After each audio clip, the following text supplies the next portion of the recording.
All right, guys and gals. First topic: Adidas and Beyonce are no more.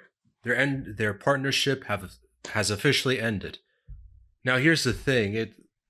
Uh, you know, the reasons are not exactly shocking.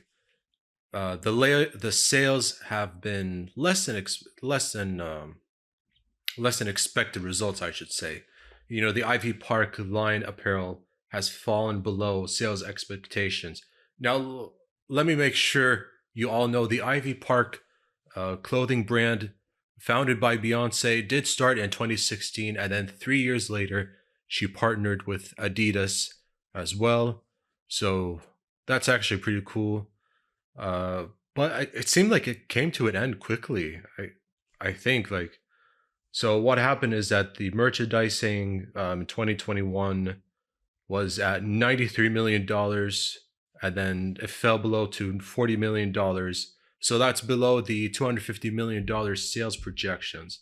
So this is kind of one of the reasons. And I like how this idea came up for it. It's a passion project, so to speak. It did the Ivy Parkwood uh, clothing brand. Obviously, it came from the name of her daughter, Ivy, and then or Blue Ivy, I think, and then the neighborhood of her childhood area she grew up in Parkwood. So I think that was pretty good. With like items selling between $25 to $250. I mean, expensive or not, I think that's always subjective. But regarding when you take into consideration like name and the brands and collaborations, quality of the material, clothing items, shipping costs, taxes, all that sort of stuff. It sort of makes sense. And it's sort of a strange timing for Adidas, just coming off of splitting up with Kanye West due to his anti Semitic comments he made. And that cost Adidas $1.3 billion losses in sales as well. So that's kind of strange. And Adidas supposedly might uh, lose like $433.5 million in sales. I think it happened in March. So a lot of money has been flushed, to say the least, because of what's happened. With Adidas and recent collaborations with major music superstars like Beyonce and Kanye West. So that's kind of the weird thing. And analysis for Morgan Star Research, David Schwartz, I should say, saying that the main takeaway from this situation is that it highlights Adidas' inability to find a celebrity partnership that is any close to the relevance of Yeezy. Oof.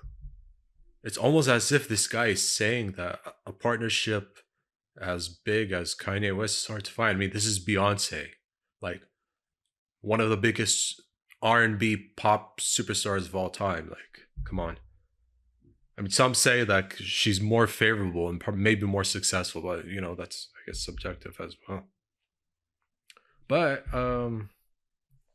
as well, no, this way, it is a creative difference, sort of. But at least now, like Beyonce has her own control. She's now in control of what now she can do and say with the Ivy Park brand. So that's pretty cool. And also as well, like she did like a concert, I think early January, some overrated city. I forgot where it was, but yeah,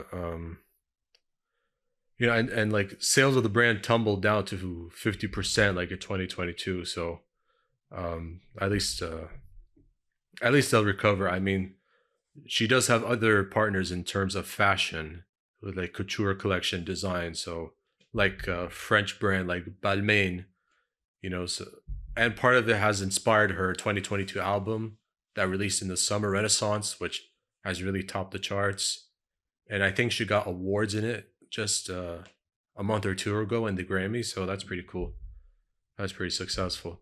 Well, yeah, despite the split between Adidas and Beyonce, it seems like from there, I mean, the Ivy Park brand will be in a healthy spot.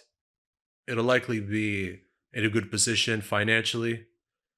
But I mean, it's Beyonce. She won't go broke anytime soon since, I mean, she has already other collaborations and really well connected to other businesses and not just music, fashion, obviously, as well. So I think both Adidas and Beyonce will be fine. But yes, even though Adidas losing a lot of money from both the fallout of Beyonce and Kanye West, they'll recover in some ways, especially since they're endorsing a lot of athletes, especially a lot of NBA players as well.